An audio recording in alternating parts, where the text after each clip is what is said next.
ஓம் சாந்தி.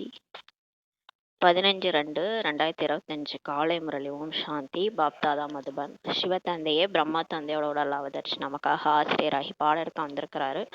நம்மளாம் இறை மாணவர்கள் மிக கவனமா ஆத்மா அபிமானி நிலையிலிருந்து இந்த ஞான முரளி நம்ம கேட்கலாம்.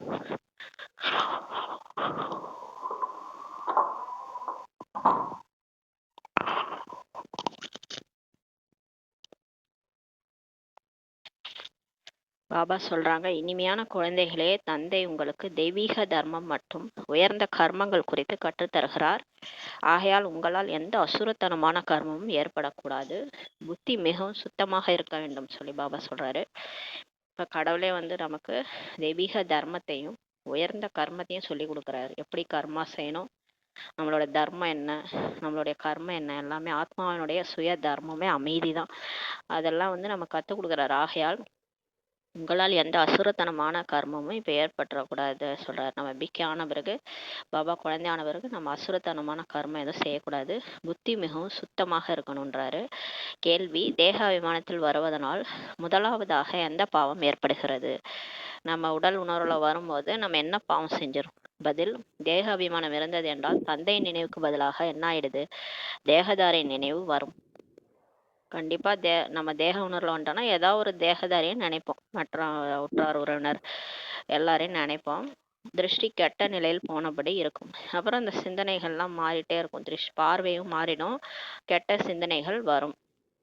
இது மிகப்பெரிய பாவமாகும் சொல்றாரு பாபா. குழந்தையாயிட்ட பிறகு நம்ம இந்த மாதிரி பண்றது மிகப்பெரிய பாவம்ன்றாரு. சும்மாவே யாரையாவது நினச்சிக்கிட்டு இவங்கள பற்றி நினச்சிட்டு இருக்கிறதே தவறுன்றாரு. பாபா தான் நினைக்கணும். ஆத்மான்னு புரிஞ்சு பாபாவை நினச்சா நமக்கு சக்தி நிரம்பும். இதே நம்ம தேகம்னு புரிஞ்சுட்டு தேகத்தெல்லாம் பார்த்துட்டு அவங்கள நினச்சிக்கிட்டு நல்லதாக நினச்சா கூட பரவாயில்ல. சிலரை நமக்கு பிடிக்காதவங்களெல்லாம் பற்றி நினச்சிட்டு இருப்போம். அது கூட பெரிய பாவம்ன்றாரு. மாயை போர் செய்து கொண்டிருக்கிறது என்று புரிந்து கொள்ள வேண்டும். அப்போ புரிஞ்சுக்கணும், நமக்கு மனசுல என்ன நடக்குது, மாயாவோட மல்யுத்தம் நடக்குது. இந்த மாதிரி விஷயங்கள்லாம் நமக்குள்ளாரையே நடக்குதுன்ட்டு புரிஞ்சுக்கணும். போர் நடக்குது, அதனால தானே இவங்க சிந்தனையெல்லாம் எனக்கு வருது. நான் இதுல இருந்துலாம் நான் விடுபட்டு நான் பாபாவை நினைக்கணும் அப்படின்ட்டு புரிஞ்சுக்கணுன்றாரு. உடன் எச்சரிக்கை அடைய வேண்டும். இந்த மாதிரி சிந்தனைகள் வரும்போது உடனே எச்சரிக்கை அடைஞ்சு நான் தேக உணர்வுல இருந்து விலகி ஆத்ம உணர்வுக்கு வரணுன்றத புரிஞ்சுக்கணுன்றாரு.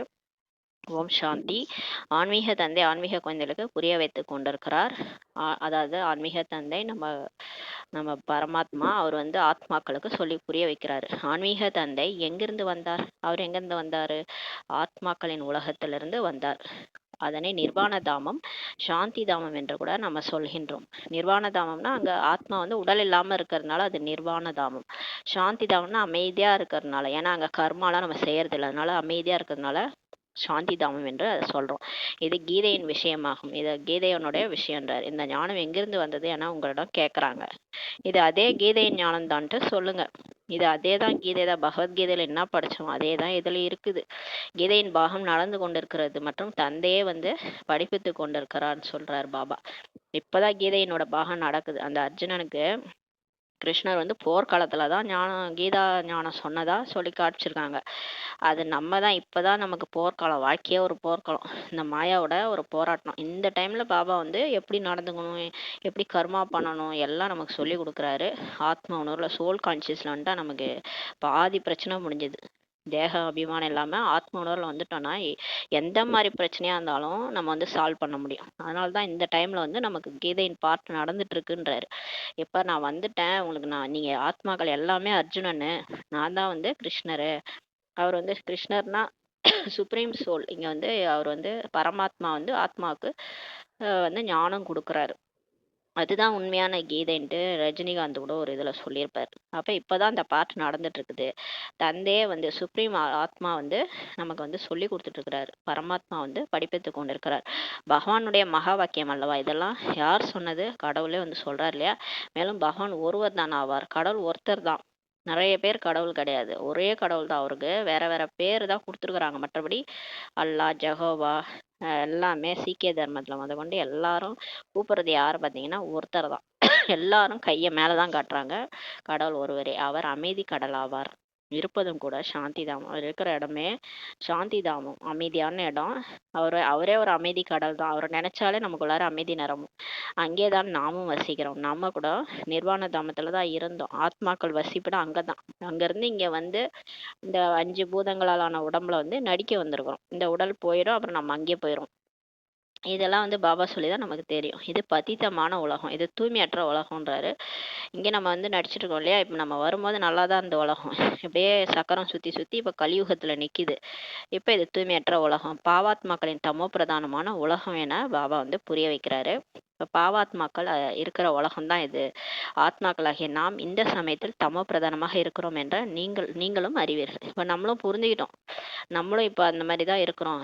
நம்மளோட புத்தியோட மனசு புத்தி நம்ம ஆத்மா வரும்போது தேவதை மாதிரி வந்தோம். ஆனா இப்ப வந்து மனிதன் ஆயிட்டு நம்ம புத்தி எல்லாம் கூட எப்படி இருக்குன்னா தமோ பிரதானமா தான் இருக்குதுன்னு சொல்லி நம்மளும் புரிஞ்சுக்கிட்டோம். 84 பிறவிகளின் சக்கரத்தை அனுபவித்து விட்டு சதோ பிரதானத்துல இருந்து இப்போது தமோ பிரதானத்தில் வந்திருக்கிறோம் சொல்லி பாபா சொல்றாரு. நம்ம பிறவி எடுத்து தேவதையா பிறவி எடுத்து 1 2 3 4ன்னு 84 பிறவி எடுத்துட்டோம். முழு கல்பமும் நடிச்சுட்டு அனுபவிச்சுட்டு சதோல இருந்து இப்ப சதோ பிரதானத்துல இருந்து இப்ப தமோ பிரதானமா கடைசியில நிக்கிறோம். 84வது பிறவில வந்திருக்கிறோம்ட்டு புரிஞ்சிட்டீங்கன்றாரு. இது பழைய அல்லது கலி உலகம் அல்லவா? இது ரொம்ப பழசு. இந்த உலகம் புதுசா இருந்தது, இப்ப கலியுகமா ஆயிடுச்சு. இந்த பெயர்களும் கூட இந்த சமயத்திற்கானதாகும் சொல்றாரு. பழைய உலகத்திற்கு பின் பிறகு புதிய உலகமாக ஆகிறது. பழைய உலகமா இருக்குது இல்லையா, அது திரும்ப புது உலகமா ஆகுதுன்றாரு. பாரதவாசிகள் இதையும் அறிவார்கள். உலகம் மாற வேண்டியிருந்த போது மகாபாரத சண்டை ஏற்பட்டது. பாரதவாசிகளுக்கு தெரியும் உலகம் மாறும்போது இந்த மகாபாரத போர் நடந்தது. அப்போதுதான் தந்தை வந்து ராஜயோகத்தை கற்றுக் கொடுத்திருந்தார். தவறு மட்டும் எதில் ஏற்பட்டது? ஒன்று, கல்பத்தின் ஆயுளை மறந்துட்டாங்க. லட்சக்கணக்கான ஆண்டுகள் சொல்லிட்டாங்க. இன்னும் 40,000 ஆண்டு இருக்குன்னு நினைச்சிட்டு இருக்காங்க. இன்னொன்னு, கீதையின் பகவான் பேரை மறந்துட்டாங்க. கீதையின் பகவான் கிருஷ்ணர்னு போட்டாங்க, அவ்வளவுதான் சொல்றாரு. கிருஷ்ணரை இறை தந்தை என்று சொல்ல முடியாது இல்லையா? காட்ஃபாதர் சொல்லி கிருஷ்ணரை யாராவது சொல்ல முடியுமா? பரமாத்மா, ஆத்மாக்களின் தந்தை, முழு உலகமே கொள்ளக்கூடியவர் கிருஷ்ணர்ன்ட்டு சொல்ல முடியாது இல்லையா? மற்ற தர்மத்துல இருக்கிறவங்க ஏத்துக்க மாட்டாங்க. அவங்க எல்லாம் இயேசு வருவாரு, கர்த்தர் வருவாரு அப்படின்னு சொல்லிட்டு இருக்கிறாங்க. அப்ப கிருஷ்ணரை இறை தந்தைன்னு சொல்ல முடியாது இல்லையா? பாபா தான் சொல்றாரு, ஆத்மா இறை தந்தையே என சொல்கிறது. ஆனா ஆத்மா என்ன கூப்பிடுது? ஒவ்வொரு ஆத்மாவும் உலகத்துல கடவுளை தான் கூப்பிடுது, இறைத்தந்தையேன்ட்டு சொல்லுது. ஆக அவர் நிராகாரராக ஆகிவிட்டார். அப்ப கடவுள் வந்து உடம்பே இல்லாதவரா இருக்கிறாரு. அவருக்கு எந்த ஒரு பேரும் கிடையாது. அத பேர் இருக்குது, உடல் கிடையாது. அதே இப்ப கிருஷ்ணரை நம்ம ஒரு உடலா காட்டுறோம்ல, அந்த மாதிரி அவருக்கு உடல் இல்லாதவரா இருக்கிறார், நிராகாரரா ஆகிட்டாரு. என்னை நினைவு செய்யுங்கள் என்று நிராகார தந்தை ஆத்மாக்களுக்கு இப்ப சொல்றாரு. என்னை நினைங்க, உங்க பாவம் போயிடும் அப்படின்ட்டு பரமாத்மா வந்து ஆத்மாக்களுக்கு சொல்றார். நானே பதித்த பாவனர், என்னை பதித்த பாவனா என அழைக்கவும் செய்யறாங்க. காந்தி பாடினார்ல, பதித்த பாவனர் சீதாராம் ரகுபதி ராகவ ராஜாராம்ட்டு. அப்ப நம்மள பாபா தான் எல்லாரும் கூப்பிடுறாங்க, பதித்த பாவனரே வாருங்கள்ட்டு அழைக்கவும் செய்யறாங்க. கிருஷ்ணரோ தேகதாரி தானே, அப்ப அவர் எப்படி தூய்மையற்றவர்களை தூய்மையா மாத்துவாரு? எனக்கு சரீரம் எதுவுமே கிடையாதுன்னு சொல்லி சொல்றாரு. இப்ப கடவுளுக்கு சரீரமே கிடையாது, கிருஷ்ணருக்கு சரீரம் இருக்கு. அப்ப கிருஷ்ணர் கடவுள் கிடையாது. நான் நிராகாரி. கடவுள் சொல்றாரு, நான் நிராகாரி. அதனால்தான் அவருக்கு லிங்க வடிவுல நம்ம பூஜை செய்யறோம். உருவம் இல்லை, அதாவது உடம்பு இல்லாதனால அப்படி பண்ணுறோம். உருவம்னா புள்ளியா இருக்கிறாரு. பேரும் சிவன்ட்டு அவர் பேர் சொல்லிக்கிறாரு, அவருக்கு பிடிச்ச பேரும் சிவன் சொல்றாரு. ஆனா அவருக்கு விதவிதமான பேர் வச்சிருக்கிறாங்க. நான் நிராகாரி, மனிதர்களின் தந்தை அல்ல, ஆத்மாக்களின் தந்தை அப்படின்னு சொல்லி சொல்றாரு. நான் புள்ளியா இருக்கிறேன், என்னோட குழந்தைகள் ஆத்மாக்கள் புள்ளிதான், நான் ஆத்மாக்களுடைய தந்தை தான். மற்றபடி இங்க மனித உடம்போட இருக்கிறாங்களே ஆத்மாக்கள், மனுஷங்களோட தந்தை நான் இல்லைன்னு சொல்லி சொல்றாரு. இதை உறுதியாக்கி கொள்ள வேண்டும். ஆத்மாக்களாகிய நாம் அடிக்கடி இந்த தந்தையிடம் வந்து ஆஸ்தியை எடுக்கிறோம். அடிக்கடி நம்ம நினைச்சுக்கணும், நம்ம பாபா புள்ளியா இருக்காரு, நான் புள்ளியா இருக்கேன், அவர்கிட்ட இருந்து எனக்கு ஆஸ்தி கிடைக்குது. இப்போது 84 பிறவிகள் முடிந்தது சொல்றாரு. தந்தை வந்திருக்கிறார். எப்ப பிறவிகள் முடியுதோ ஒரே பார்வையில அந்த எல்லா பிறவியும் நமக்கு மறந்துட்டு அவர் கூட போயிடணும் அப்படின்னு தோணுது. இப்ப தந்தை வந்திருக்கிறார். பாபா பாபா என்றபடியே இருக்க வேண்டும். பாபாவே வந்துட்டார்னா அவர் தான் நினைக்கணும், பாபா பாபா என்றபடியே இருக்கணும். பாபாவை மிகவும் நினைவு செய்ய வேண்டும். நாள் முழுதும் அவர் நினைவுல இருக்கணும். முழு கல்பமும் சூழ தந்தையை தான் நினைவு செஞ்சீங்க இல்லையா? 5000 வருஷமுமே தேவதையா இருந்ததுல இருந்தே அந்த யார் நமக்கு அப்பா அம்மாவோ அவங்களதான் நினைச்சிட்டு இருந்தோம். மனிதர்களான பிறகு கூட அந்த அப்பா அம்மா யாரோ அவங்களதான் நினைச்சிட்டு இருந்தோம். ஒரு ஜென்மமும் தேகதாரி தந்தையை தான் நினைச்சிங்க. இப்போது தந்தை வந்துள்ளார். இப்ப ஆத்மாவுடைய அப்பாவே வந்துட்டார். மேலும் மனித சிருஷ்டியிலிருந்து அனைத்து ஆத்மாக்களையும் திரும்ப அழைத்து செல்கிறார். இப்ப எல்லாரையுமே கூட்டுட்டு போறாரு. ஏனென்றால் ராவண ராஜ்யத்தில் மனிதர்களுக்கு துர்க்கதி ஏற்பட்டுள்ளது. ஏன் கடவுள் கூட்டு போறாருன்னா, இங்க அவ்வளவு அதர்மம் நடக்குது, துர்க்கதி ஆயிடுச்சு. எல்லாருக்குமே ஆத்மாக்கள் கஷ்டப்படுறாங்க. துக்கம் வந்துடுச்சு ஆத்மாக்களுக்கு. சுகமா இருந்த ஆத்மாக்கள், அமைதியா இருந்த ஆத்மாக்கள் எல்லாம் துக்கம் அடைறாங்க. அதனால பாபா கூட்டு போக வந்திருக்காரு. ஆகையால் இப்போது தந்தையை நினைவு செய்யணும். இப்ப பாபாவை நினைச்சா நம்ம போயிடலாம். இப்போது ராவண ராஜ்யமாக இருக்கிறது என்பதும் கூட மனிதர்கள் புரிஞ்சுக்கல. இந்த உலகம் கலியுகம் மோசமா இருக்குது. எல்லாரும் ஒருத்தவங்கள அழிச்சுக்கிறாங்க.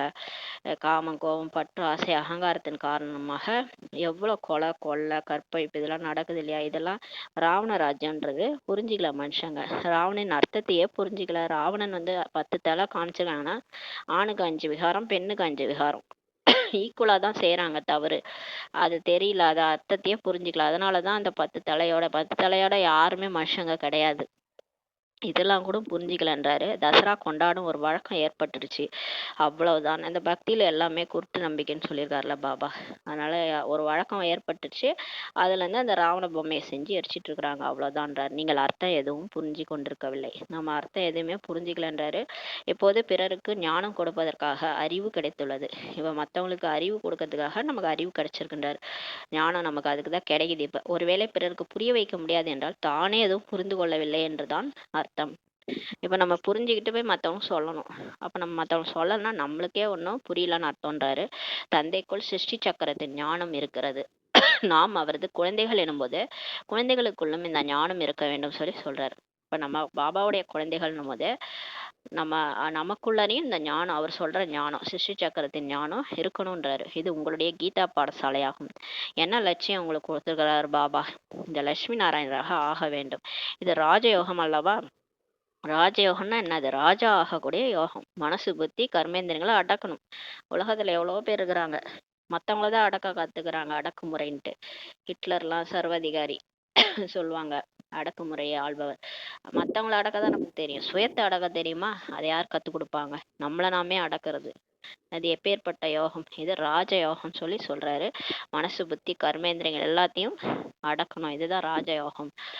நரனில இருந்து நாராயணன் ஆகிறது, நாரியில இருந்து லட்சுமி ஆவதற்கான ஞானம் தான் இதுன்னு சொல்றாரு. எப்ப ராஜயோகம் பயில்றோமோ, ராஜா ஆகிற ஆத்மா உடம்புக்கு ராஜா ஆகுதோ, இயற்கையை வெல்லுதோ, மாயாவை வெல்லுதோ, அப்ப அது என்னவாயிடும்னா மனிதன்ல இருந்து தேவதை ஆயிரும்னு சொல்றாரு. அந்த மனிதர்கள் கதைகளை சொல்றாங்க. அவங்க எல்லாம் கதை காலபிச்சம் தான் சொல்லுவாங்க. வீட்டுக்கு போயிட்டு பழையபடியே இருப்பாங்க. யாரும் மாறமாட்டாங்க. இங்கே நாம் படிக்கிறோம். நமக்கு இந்த தந்தை ராஜயோகம் கற்றுக் கொடுக்கிறார். நமக்கு இங்க படிப்பு, கடவுளே படிப்பு சொல்லி கொடுக்குறாரு.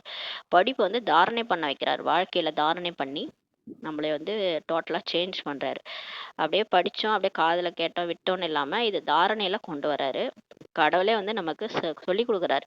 இதை கற்றுக் கொடுப்பதே கல்பத்தின் சங்கம யுகத்தில் தான் சொல்றாரு. பாபா வர்றதே கல்பத்துல ஒரு முறை தான் வராரு. அந்த கலியுக இறுதியில சங்கம யுகத்துல தான் வராரு. நான் பழைய உலகை மாற்றி புதிய உலகை உருவாக்க வந்துள்ளேன் என தந்தை சொல்கிறார். பாபா வர்றதே அவர் மகா காலன். பழைய உலகத்தையே புது உலகா மாத்துறதுக்கு வராரு. அல்லாஹ் எவனை படைச்சார்? அந்த அல்லாவின் தோட்டம், காட்ஃபாதர் எவன் படைச்சார்னா சொல்லியிருக்காங்கன்னா, அவர் புது உலகமா மாத்துறாரு. அதாவது சொர்க்கத்தை பூமியில கொண்டு வராரு. புதிய உலகில் இவர்களின் ராஜ்யம் இருந்தது, பழைய உலகில் இல்லை சொல்றாரு. லட்சுமி நாராயணனுடைய ராஜ்யம் சொர்க்கத்துல, அது புது உலகில் இருந்தது, பழைய உலகில் இல்லை, மீண்டும் ஏற்பட வேண்டும் சொல்றாரு. சக்கரத்தை நீங்க தெரிஞ்சிட்டீங்க. 4 தர்மங்கள் முக்கியமானவை. இப்போது தேவதா குலம் இல்லை சொல்றாரு. தெய்வீக தர்மம் கெட்டு தெய்வீக கர்மமும் கெட்டு போய்விட்டனன்றாரு. நம்ம தேவதையா இருக்கும்போது தெய்வீக தர்மம் இருந்துச்சு, தர்மமும் கெட்டுருச்சு. இப்ப தெய்வீக கர்மம், அது ஆத்ம உணர்வுல நம்ம கர்மா பண்ணுவோம். யாருக்கும் தொந்தரவு கொடுக்காம 5 விகாரம் இல்லாம எல்லாரும் கூடயும் சுதந்திரமா வாழ்ந்த காலம். அப்படியே அவ்வளவு நகையும் போட்டுக்கிட்டு ரோட்ல நடந்து போனா கூட ஒன்னும் ஆகாது சொர்க்கத்துல. யாரும் எதுவும் செய்ய மாட்டாங்க. இதான் காந்தி ஆசைப்பட்டாரு. அந்த புது உலகம் தான் இப்ப கடவுளே படைச்சிட்டு இருக்கிறாரு. இந்த அந்த தாத்தா ஆசைப்பட்டாரு. இந்த தாத்தா அதை ஸ்தாபனையே பண்ணிட்டு இருக்கிறாரு. இப்போ எல்லையற்ற தாத்தா நமக்கு ஸ்தாபனை பண்றாரு. இப்போ ஆனால் பாபா சொல்கிறார், அந்த மாதிரி சாதனை பண்ண உலகம் வந்து இப்போ இப்படி ஆயிடுச்சு, தெய்வீக கர்மம் கெட்டுருச்சு. இப்போது மீண்டும் உங்களுக்கு தெய்வீகமான உயர்ந்த தர்மத்தையும் உயர்ந்த கர்மத்தையும் கற்றுக் கொடுக்குறார்.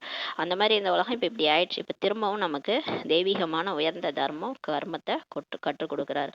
ஆக தன் மீது இப்போ கவனம் வைக்கணும். அந்த மாதிரி ஒரு உலகத்தை படைக்கிறாருன்னா அப்போ அதில் வந்து பாபா வந்து பதவியும் வச்சிருக்கிறாரு. அதனால தன் மீது இப்போ கவனம் கொடுக்கணும். என்னுடைய எண்ணங்கள் எப்படி இருக்கு, நாள் முழுதும் நான் எப்படி இருக்கிறேன் அப்படின்ட்டு பார்க்கணும். என்னால் எந்த அசுரத்தனமான கர்மமும் ஏற்படுவதில்லை தானே என்று பார்க்கணுன்றாரு. மாயாவினால் எந்த கெட்ட சிந்தனையும் புத்தியில் வருவதில்லை தானே. இப்போ அந்த அந்த மாயான்றது வெளியே இருந்து வர விஷயமோ யாருமோ கிடையாது. அது நமக்குள்ளார ஓடுற அந்த வீண் எண்ணங்கள் சிந்தனைகள் 5 விகாரம் சம்பந்தப்பட்ட வீண் எண்ணங்கள் தான் மாயா. அது வந்து என்ன பண்ணுன்னா நம்ம பாபாவை நினைக்க விடாம 2500 வருஷமா அந்த மாதிரி எண்ணங்கள் தான் நம்ம புத்தியில ஓடிட்டு இருந்துச்சு. மனசு புத்தியில பற்று, ஆசை, காமம், கோபம் சம்பந்தப்பட்ட எண்ணங்கள் தான் ஓடிட்டு இருந்துச்சு. அது தப்பு இல்லைன்னு தோணுச்சு. ஆனா இப்ப வந்து பாபா நினைக்க விடாம அது பண்ணுது இல்லையா, அதனால அது சம்பந்தப்பட்ட எந்த கெட்ட சிந்தனையும் புத்தியில் வரல தானேன்றத செக் பண்ணுங்க. இது உங்களுக்குள்ளாரே ஓடுறது தான், உங்களுக்குள்ளார நடக்கிற மல்யுத்தம் தான் இது. கெட்ட பார்வை இருப்பதில்லை தானே சொல்றாரு. இப்ப நமக்கு கெட்ட பார்வை இல்லை தானே, கெட்ட சிந்தனை இல்லை தானேன்ட்டு பார்க்கணும். யாரை பார்த்தாலும் நான் ஆத்மாவை பார்க்கறேனா இல்லை யாரை பார்த்தாலும் தேகமா பார்க்கறேனான்றதை பார்க்கணும். பார்க்க வேண்டும், இவருடைய பார்வை கெட்டதாகி உள்ளதா அல்லது கெட்ட சிந்தனைகள் வருகின்றனவா, அப்போது இவர்களை எச்சரிக்க வேண்டும் சொல்றாரு. அவர்களுடன் சேர்ந்து கொண்டு விடக்கூடாது. பார்க்கணும், நம்ம கூட இருக்கிறவங்க எப்படி பார்க்குறாங்க, எப்படி பேசுறாங்க அப்படின்னு பார்த்துக்கணும். அவங்களே நம்ம எச்சரிக்கணுன்றாரு. நீங்களும் அவங்களோட சேர்ந்துங்கன்னா அவங்க கூட பேசாதீங்க. ஒருத்தவங்க சேர்ந்துங்கன்னு மற்றவங்களை கிண்டல் பண்ணிட்டு பேசிட்டு இருப்பாங்க. நம்மளும் போய் அவங்க கூட சேர்ந்துன்னு கிண்டல் பண்ணி பேசிட்டு இருப்போம். அப்போ சேர்ந்து நம்ம என்ன பண்றோம், கெட்ட கர்மாவை பண்றோம் இல்லையா. அப்போ சேர்ந்து அனுபவிப்போம் அந்த கர்மாவை, அது நமக்கு திரும்ப வரும். அதனாலதான் சொல்றாரு, நம்ம எதையுமே சேர்ந்து செய்யக்கூடாதுன்றாரு. அவர்களை எச்சரிக்க வேண்டும். அப்ப மற்றவங்க தவறு செய்யறாங்கன்னா அவங்களோட சேர்ந்து கூடாது, எச்சரிக்கணும். உங்களுக்கு மாயாவின் பிரவேசத்தின் காரணமாக இந்த கெட்ட சிந்தனைகள் வருகின்றனன்னு சொல்லி நம்ம புரிய வைக்கணும். ஒரு தடவை நம்ம சொன்னோம்னா, அன்பா சொல்லி புரிய வச்சுன்னா திரும்ப நம்மகிட்ட அந்த மாதிரி விஷயத்த பேச மாட்டாங்க. நினைவில் அமரும் போது தந்தையின் நினைவுக்கு பதிலாக எந்த தேகத்தின் மேலாவது சிந்தனை செல்கிறது என்றால் மாயின் சண்டை ஏற்பட்டு கொண்டிருக்கிறது என்று அர்த்தம் சொல்றாரு. இப்ப பாபா நினைக்க உட்காரும் போது புள்ளியா பாபாவை நினைக்கணும். அதை விட்டுட்டு எதேதோ உடம்பு மாதிரி எல்லாம் தோணுது, தேகத்தினுடைய எல்லாமே வருதுன்னு நினச்சிக்கோங்களேன். அது யாராவது தேகம்தான் நமக்கு நினைவு வருதுன்னா, அதன் மேல சிந்தனை போகுதுன்னா நமக்கு தெரிஞ்சுக்கணும், நமக்கு மாயாவோட சண்டை ஏற்பட்டிருக்குன்றாரு. நான் பாவம் செய்து கொண்டிருக்கிறேன் என்று புரிந்து கொள்ள வேண்டும். அப்ப பாபாவை நினைக்காம, புள்ளிய நினைக்காம, யாராவது உடம்ப நினைச்சிட்டு தேகதாரியை நினைச்சிட்டு இருக்கிறோம்னா நான் பாவம் பண்ணிட்டு இருக்கிறேன்ட்டு புரிஞ்சுக்கங்கன்றாரு. இதில் புத்தி மிகவும் சுத்தமாக இருக்க வேண்டும். புத்தி ரொம்ப சுத்தமா இருக்கணும், அப்பதான் பாபாவை நினைக்க முடியும். நம்ம வந்து கோயிலுக்கு போறோம், குளிச்சுட்டு போவோம் இல்லையா, குளிச்சுட்டு சுத்தமா அப்பதான் கோயிலுக்கே போவாங்க. சில பேர் நான்வெஜ் கூட சாப்பிடாம தான் கோயிலுக்கு போவாங்க. சிவன் கோயிலெலாம் போறதுக்கு அவ்வளோ சுத்தமா போவாங்க. இங்க பாபா வந்து ஆத்மா வந்து பரமாத்மாவை நினைக்கணும். ஆத்மால மனசு புத்தி சம்ஸ்காரம் இருக்குது. அப்ப மனசு எப்படி இருக்கணும், புத்தி எப்படி இருக்கணும், சம்ஸ்காரம் எப்படி இருக்கணும், சுத்தமா இருந்தா தானே பாபா கிட்டே நெருங்க முடியும். அதான் சொல்றாரு, கோயிலுக்கு நீங்க உடம்ப கிளீன் பண்ணிட்டு போறீங்க, ஆனா புத்தியை கிளீன் பண்ணிட்டு தானே என்ன பார்க்க வரணுன்றாரு. அப்போ சுத்தமா வீண் எண்ணங்கள் கூட இல்லாம நம்ம என்ன பண்ணணும், பரமாத்மாவை சந்திக்கணும். நகைச்சுவையில் கேலி செய்தல் ஈடுபட்டாலும் கூட நிறைய நஷ்டம் ஏற்படும். இப்ப நிறைய பேர் வந்து நகைச்சுவையா பேசுறாங்க. கேட்டா நான் வந்து ஜாலியா தானே சொன்னேன். ஒருத்தவங்க இப்போ உடம்ப கிண்டல் பண்றது, ட்ரெஸ்ஸிங் சென்ஸை கிண்டல் பண்றது, அடுத்தவங்களுடைய அந்த உடல்வாகு, அந்த தலைமுடி கம்மியா இருக்கு, இதெல்லாம் பார்த்துட்டு ஏதேதோ வந்து நம்ம வந்து கிண்டல் பண்ணி பேசுறாங்க. இந்த மாதிரிலாம் அது வந்து ஜோவியலாக தானே பேசணும், கூட நண்பர்கள் தானே அப்படின்ட்டு ஜாலியாக நான் பேசினேன் அப்படின்லாம் சொல்கிறாங்க. அந்த மாதிரி கேலி செய்கிறது கூட, அது கூட அவங்க மனசை கஷ்டப்படுத்தும் இல்லையா. 1-2 பேர் சேர்ந்துக்கிட்டு ஒருத்தவங்களை கிண்டல் பண்ணுறது, இது மாதிரிலாம் பண்ணக்கூடாது. இது வந்து இதனால் கூட நிறைய நஷ்டம் ஏற்பட்டுன்றாரு. ஆகையால் உங்களின் வாயிலிருந்து எப்போதும் சுத்தமான பேச்சு தான் வெளிப்படணும், கெட்ட பேச்சுக்கள் அல்லன்னு சொல்லி சொல்கிறார். அப்போ நம்ம வார்த்தைகள் எப்படி நம்ம பேசுறது அடுத்தவங்களுக்கு துக்கம் கொடுக்குற மாதிரி இருக்குதான்றத செக் பண்ணிக்கணும். நகைச்சுவை முதலானதும் கூட அல்லன்னு சொல்றாரு. நகைச்சுவையாக கூட நான் பேச தேவையில்லன்னு சொல்லி சொல்றாரு. நான் நகைச்சுவைக்காக கேலியாக சொன்னேன் என்பதல்ல, அது கூட நஷ்டத்தை ஏற்படுத்துவதாக ஆகிவிடுன்றாரு. நான் நகைச்சுவைக்காக கேலியாக தானே சொன்னேன், இதில் ஏன் கோச்சிக்கிறீங்க அப்படிலாம் வந்து நம்ம கேட்கக்கூடாது. ஏன்னா ஒரு மனசை புண்படுத்துதுன்னா அது நகைச்சுவையாக பேசினா கூட அது தப்பு தான்றாரு. நஷ்டத்தை அது ஏற்படுத்துன்றாரு. நகைச்சுவையில் கூட விகாரத்தின் வாசம் இருக்கக்கூடாது. மிகுந்த எச்சரிக்கையுடன் இருக்க வேண்டும் சொல்றாரு. உங்களுக்கு தெரியும், நிர்வாண மனிதர்கள் இருக்கின்றனர். அவர்களின் சிந்தனை விகாரங்களின் பக்கமே செல்வதில்லைன்றாரு. நிறைய பேர் சாமியார்கள்லாம் இருப்பாங்க. அவங்க தனியா தான் இருக்கிறாங்க. அவங்களுக்கு அந்த விகாரம் பத்தின சிந்தனை போகாதுன்றார். ஆனால் கர்மேந்திரியங்களில் யோகம் செய்யும் நேரத்தை தவிர வேறு எப்போதும் அசைவுகள் ஏற்படுவதில்லை சொல்றாரு. அவங்க யோகா பண்றது நேரத்தை தவிர மற்ற டைம்ல அந்த கர்மேந்திரன் கூட அசையாது, அந்த மாதிரி இருப்பாங்கன்றாரு.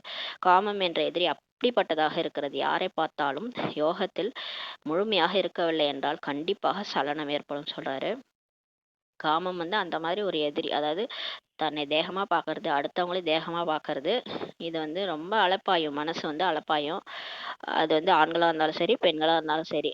அது நீங்க யோகத்துல இருக்கும்போது உங்களை யோகத்திலே இருக்க விடாது அப்படின்னு சொல்றாரு. சலனம் கண்டிப்பா ஏற்படும்ன்றாரு. தன்னை பரிச்சித்து பார்த்து கொள்ள வேண்டும். இப்ப நீங்க இதை செக் பண்ணிக்கணும். நான் என்னுடைய பார்வை திருஷ்டி எப்படி இருக்குது, நான் அடுத்தவங்கள ஆத்மாவா நெற்றி உருவத்துல பாக்குறேன்னா, அந்த உடலா பார்க்காம.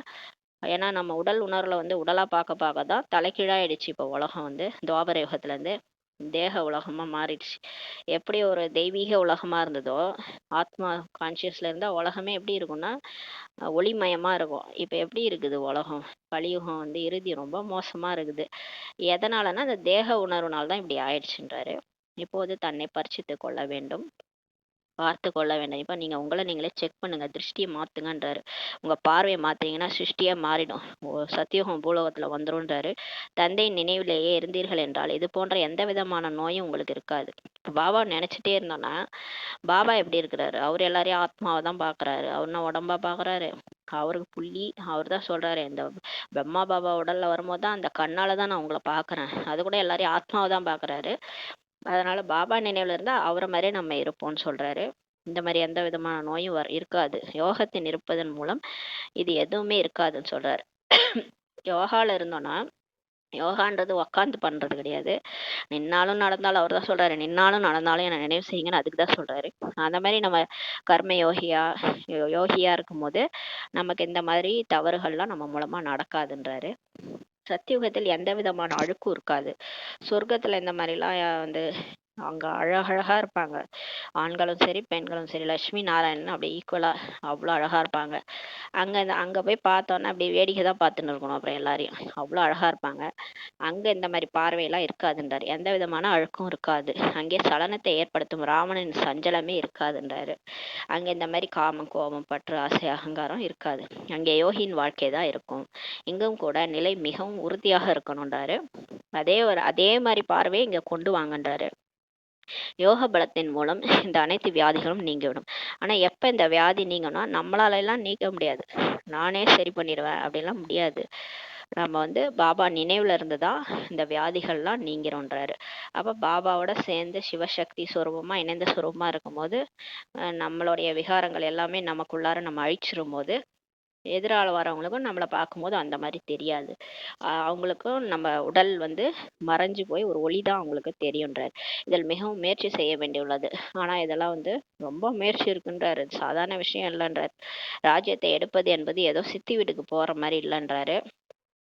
ராஜ்யத்தை எடுப்பதுன்னா சுயராஜ்யம். அதாவது உடல் உணர்வை விடுறது, மனசு புத்தியை கட்டுப்படுத்துறதுலாம் சித்தி வீட்டுக்கு போற மாதிரி இல்லைன்றாரு. முயற்சி செய்ய வேண்டும் அல்லவா? முயற்சியும் செய்யணும் இல்லையா?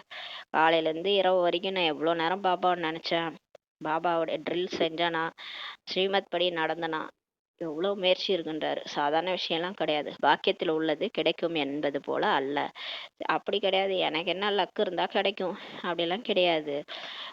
முயற்சி செய்யணும் இல்லையா? முயற்சி தெய்வத்தால் ஆகாதெனும் முயற்சி தன் மேவிருத்த கூலி தரும்வாங்க. நம்ம கடவுளாலேயே முடியாது, முயற்சி பண்ணா கிடைக்கும். அதான் இப்ப புருஷார்த்தம் தான் பண்ணணும். பாபா நினைவுல இருந்து எல்லாத்தையும் நம்ம கொண்டு வரணும். பார்வை ஆன்மீக பார்வை பார்க்கறது, தன்னையே ஆத்மான்ட்டு உணர்ந்து பயிற்சி பண்றது, எல்லாரையும் ஆத்மாவா பாக்குறது, இது மாதிரியான பயிற்சிகள் செய்ய செய்ய தானா மாறிடும்ன்றாரு. தாரணையே ஏற்படவில்லை என்றால் சில்லறை பதவி பெறத்தக்கவர் என்று அர்த்தம். நம்ம ஞானம் கேட்குற இந்த காதல வாங்கி அந்த காதல விட்டுட்டு அதை வாழ்க்கையில நம்ம தாரணை பண்ணலன்னா சில்லறை பதவி தான் கிடைக்கும்ன்றாரு. பாடங்கள் நிறைய இருக்கும் அல்லவா? சிலர் ஓவியத்தில், சிலர் விளையாட்டில் மதிப்பெண்கள் எடுத்து விடுகின்றனர். அவை பொதுவான பாடங்கள். அதே போல இங்கும் பாடங்கள் உள்ளன. பாருங்க, அங்க சப்ஜெக்ட் நிறைய இருக்கும் இல்லையா? சிலர் வந்து இந்த ஆர்ட்ல, இந்த விளையாட்டு போட்டியிலலாம் மதிப்பெண் எடுப்பாங்க. ஆனா அதெல்லாம் பொதுவான பாடம். ஆனா இங்கேயும் வந்து பாடங்கள் இருக்கு. ஏதாவது கொஞ்சம் கிடைக்கும், மற்றபடி ராஜ்யம் கிடைக்க முடியாதுன்றாரு. இங்க 4 பாடம் இருக்குது: ஞானம், யோகம், தாரணை, சேவை. ஞானம் பாபா சொல்வாரு, அதை கேட்கணும். அதை வந்து பாபாவுடைய யோகான்றது பாபாவுடைய கனெக்ஷன், நினைவு. இது ரெண்டும் இருந்தாதான் வாழ்க்கையில தாரணை ஆகும், வாழ்க்கை மாறும். சேவைன்றது நம்ம நம்ம உணர்ந்துட்டு நம்ம தாரணை பண்ணிட்டு நம்ம மாறிட்டு மற்றவங்க சொல்லும் போது தான் கேட்பாங்க. அந்த ஞானமே மற்றவங்க போய் பதியும். நம்ம மாறாம நம்ம எதையும் ஃபாலோ பண்ணாம மற்றவங்க போய் சொன்னோம்னா ஒருத்தவங்க கூட கேட்க மாட்டாங்க. நம்ம சொல்ற வார்த்தை வந்து யாருக்குமே பதியாது. நம்ம ஞானத்தை சும்மா வந்து பண்டிதர் மாதிரி தான் சொல்லிட்டு இருப்போம். கேட்குறவங்க அதை ஃபாலோ பண்ண மாட்டாங்க. நம்ம ஃபாலோ பண்ணி நம்ம வாழ்க்கையில மாறி காட்டும் போது தான் இவங்கள்ட்ட சேஞ்சஸ் இருக்கு, அதனால நம்மளும் மாறுவோன்ட்டு வருவாங்க. ஏதாவது கொஞ்சம் அப்பதான் கிடைக்கும்ன்றாரு. மற்றபடி ராஜ்யம்லாம் கிடைக்க முடியாது. சேவை செய்தால் அப்போது ராஜ்யம் கிடைக்கும். சேவை பண்ணாதான் ராஜ்யம் கிடைக்கும். ஏன்னா நம்ம சேவை பண்ணும்போது தான் மற்றவங்களுக்கு போதே இந்த ஞானமே. அப்போ வந்து ராஜ்யம் உருவாகுன்றாரு. அதற்காக மிகுந்த முயற்சி தேவைப்படுகிறது. இப்போ அதுக்காக நம்ம ரொம்ப முயற்சி பண்ணணுன்றாரு. பலருடைய புத்தியில் பதிவதே இல்லை. நிறைய பேருக்கு இந்த ஞானம் வந்து புத்தியில ஸ்டோரே ஆக மாட்டுது. எப்படி உணவு செரிமானமே ஆகாதது போல. இப்ப சாப்பிட்றோம், செரிக்கலைன்னா என்ன ஆகும்னா அந்த உணவு வந்து உடம்புல ஒட்டாது. அது அப்படியே வேஸ்டா வெளியே வந்துடும். அது மாதிரி தான் இங்க ஞானம் வந்து செரிக்க மாட்டுதுன்றாரு. நிறைய பேருக்கு ஞானம் வந்து புத்தியிலேயே ஸ்டோர் ஆக மாட்டுது. ஏன்னா வீண் விஷயங்கள் தான் ஓடுது நாள் முழுதும். அந்த மாயாவோட விஷயங்கள், அவங்க அவங்க விஷயம், இவங்க விஷயம், இந்த மாதிரி தேகதாரியோடைய விஷயங்களே புத்தியில ஓடனா ஆத்மாவின் சம்பந்தப்பட்ட விஷயங்கள், பாபா சொல்ற விஷயங்கள், ஞானம் வந்து பதியவே பதியாதுன்றாரு. உயர் பதவி அடைவதற்கான தைரியம் இல்லை. இதை கூட வியாதி என்றுதான் சொல்லலாம் வல்லவான்னு சொல்றாரு. நிறைய பேருக்கு தைரியமே இல்லைன்றாரு. நீங்கள் எந்த விஷயத்தை பார்த்தாலும் பார்க்காதவராக இருங்கள். இப்ப பாபா சொல்றார், நீங்க எந்த விஷயம் உலகத்துல நடந்தாலும் அதெல்லாம் பார்க்காதவங்களா இருங்க. ஆன்மீக தந்தை ஆன்மீக தந்தை நினைவில் இருந்து பிறருக்கு வழிகாட்ட வேண்டும்.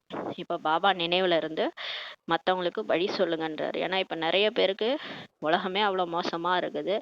மனநோய் தான் அதிகரிச்சிட்டு இருக்குது. நிறைய தற்கொலை, நிறைய கொலை, உலகம் ஃபுல்லா மனநோய் தான், டிப்ரெஷன் தான். மென்டல் ஹாஸ்பிட்டல்ல எவ்வளோ பேர் இருக்கிறாங்க. இதெல்லாம் காரணம் வந்து ஆத்மால சக்தி குறைஞ்சிருச்சு. அதனால நம்மளால முடிஞ்ச அளவுக்கு வழிகாட்டணுன்றாரு. குருடருக்கு கைத்தடி ஆகணும். இப்ப குருடருக்கு நம்ம கைத்தடி ஆகணுன்றாரு. நீங்கள் வழியை அறிந்துள்ளீர்கள். இப்ப நமக்கு வழி தெரியும் இல்லையா? பாபா நமக்கு வழி காமிச்சிட்டாரு. அந்த வழியை மற்றவங்களுக்கு சொல்லி கொடுக்கணுன்றாரு. படைப்பவர் மற்றும் படைப்பின் ஞானம், முக்தி மற்றும் ஜீவன் முக்தி உங்களுடைய புத்தியில் சுற்றியபடி பெருக்கின்றன. நமக்கு படைப்பவர் கடவுள் யாரு, கடவுளுடைய ஞானம், அப்புறம் இந்த முழு சிருஷ்டி சக்கரத்தோடைய ஞானம், முக்தி எப்படி அடையிறது, ஜீவன் முக்தி, இது எல்லாமே நமக்கு புத்தியில ஓடுதுன்றாரு. குழந்தைகளின் நிலையிலும் கூட இரவு பகலுக்கான வித்தியாசம் உள்ளதுன்றாரு. ஓரிடத்தில் மிகவும் செல்வந்தராக, சில இடங்களில் முற்றிலும் ஏழைகளாக ஆகின்றனன்றாரு. அதாவது ஒரு சிலர் நல்லா ஞானத்தை சிந்தனை பண்ணிட்டு இருக்காங்க, ஒரு சிலர் ஞானத்தையே சுத்தமா புக்கே தூக்கி ஓரமா வச்சிடறாங்கன்றாரு. அவங்களாம் ஏழையாதான் ஆவாங்கன்றாரு. ராஜ்ய பதவியில் வித்தியாசம் இருக்கிறது அல்லவா?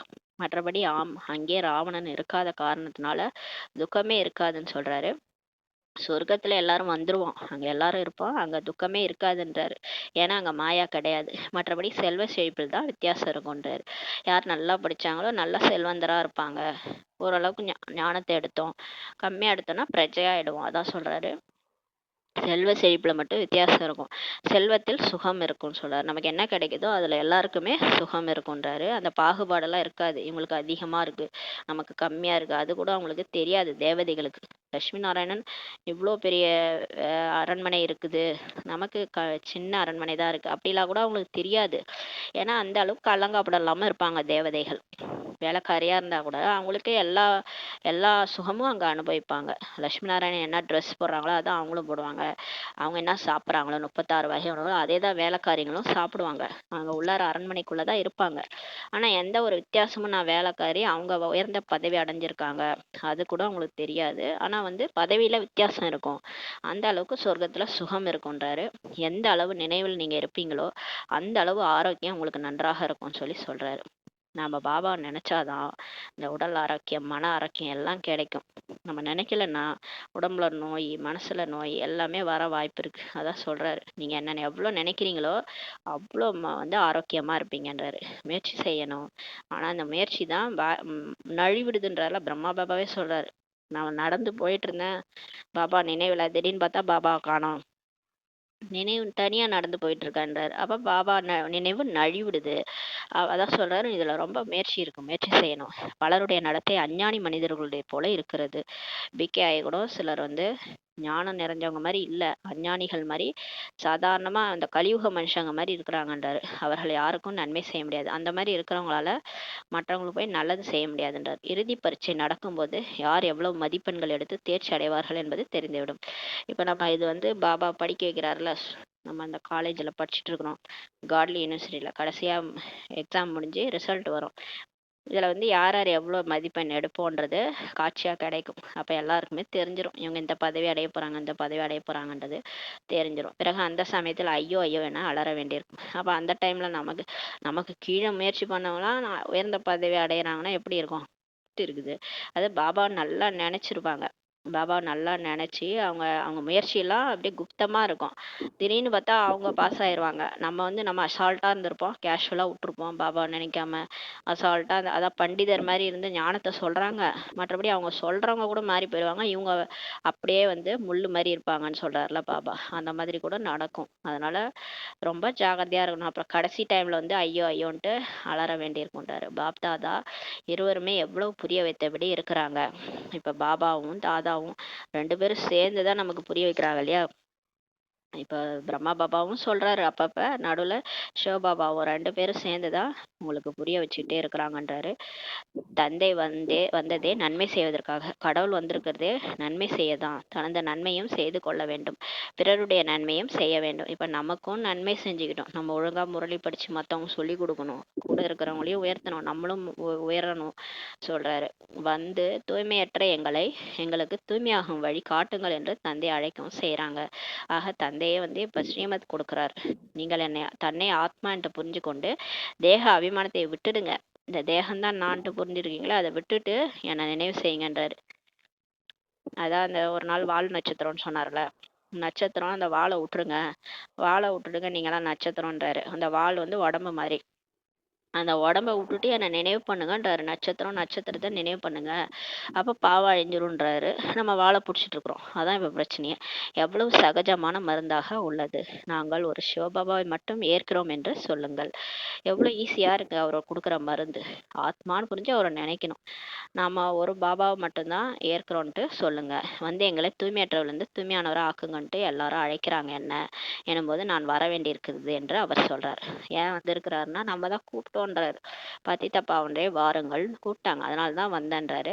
பிரம்மாவிடமிருந்து உங்களுக்கு எதுவும் கிடைக்காது. என்கிட்ட இருந்தா ஆஸ்தி கிடைக்கும், அப்பாட்ட இருந்து தான், சகோதரன் கிட்ட எல்லாம் கிடைக்காது. அதனால பிரம்மாட்ட இருந்து கூட உங்களுக்கு எதுவும் கிடைக்காது. அவர் மூத்த அன்னாராக தாதாவாக இருக்கிறார். தந்தை கூட அவர் கிடையாது. அவர் வந்து அந்த இங்க பிரஜாபிதான்றதுனால பிரஜைகளின் தந்தை. அவர் தந்தை கூட அல்ல. தந்தையிடம் வந்து ஆஸ்தி கிடைக்கிறது, பிரம்மாவிடம் வந்து ஆஸ்தி கிடைக்காதுன்னு சொல்றாரு. நிராகார தந்தை இவர் மூலமாக தத்தெடுத்து கொண்டு ஆத்மாக்களாகிய நம்மை பறிப்பிக்கிறார். ஆனா அவர் ஒரு இன்ஸ்ட்ருமெண்ட், நந்தி மூலமா சிவன்ற மாதிரி இவரோட உடம்பு அவர் கொடுத்துருக்கிறார். அதனால அவர் மூலமா தான் நமக்கு இவர் கிடைச்சாரு. அதனால அவர் மேல மரியாதை இருக்கணும். மற்றபடி அவர்கிட்ட இருந்து ஆஸ்தி கிடைக்காது. நிராகார தந்தை இவர் மூலமாக தான் நம்மளை தத்தெடுத்து நம்மளை படிக்க வைக்கிறார். இவரை கூட படிப்பிக்கிறார். பிரம்மா பாபாவே சிவபாபாட்ட இருந்து தான் கத்துக்கிறாரு. பிரம்மாவிடம் வந்து எதுவும் கிடைக்க போவதில்லை. ஆஸ்தி இவர் மூலமாக தந்தையிடம் வந்து கிடைக்கிறது. கொடுக்கக்கூடியவரோ ஒருவர் தான், கடவுள் தான் கொடுக்குறாரு. மகிமை அவருடையதாகும். எல்லா புகழும் இறைவனுக்கு தான். அவர் தான் அனைவருக்கும் சத்கதி வழங்க வள்ளல் ஆவார்.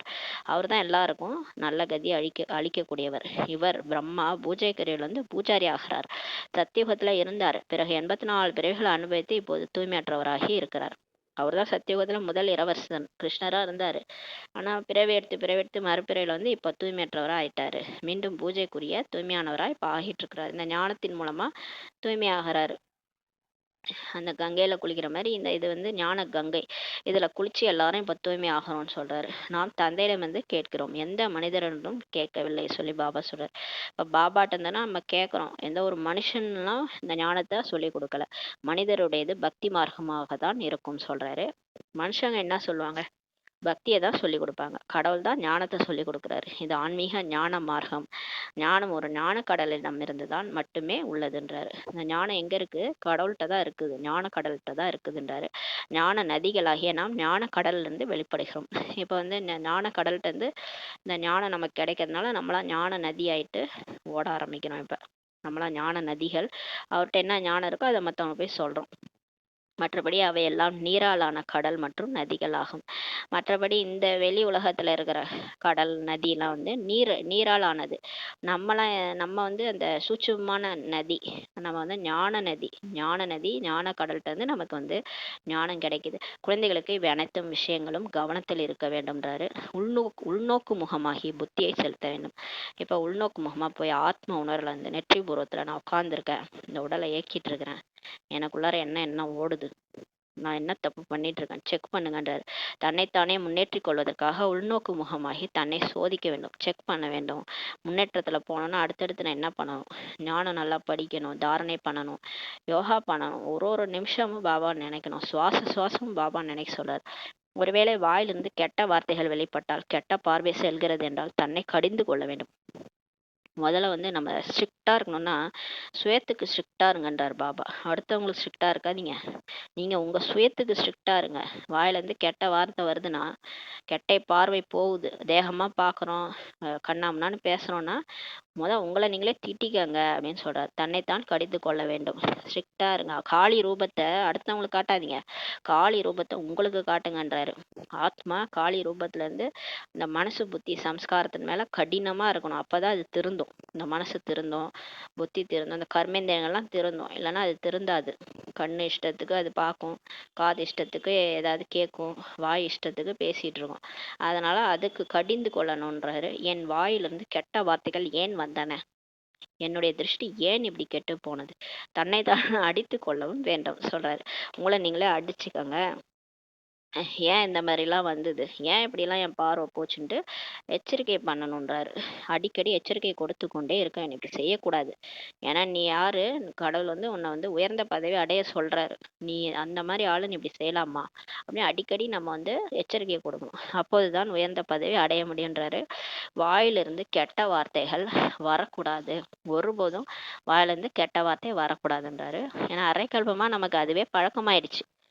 எப்படி பேசுறது, சகஜமா வீட்டுல கலியுகத்துல எப்படி பேசுவோம், சாதாரணமா வரும் பேட் வேர்ட்ஸ். அதான் சொல்றாரு, அந்த மாதிரி பழக்க வழக்கங்கள்லாம் மாத்துங்க.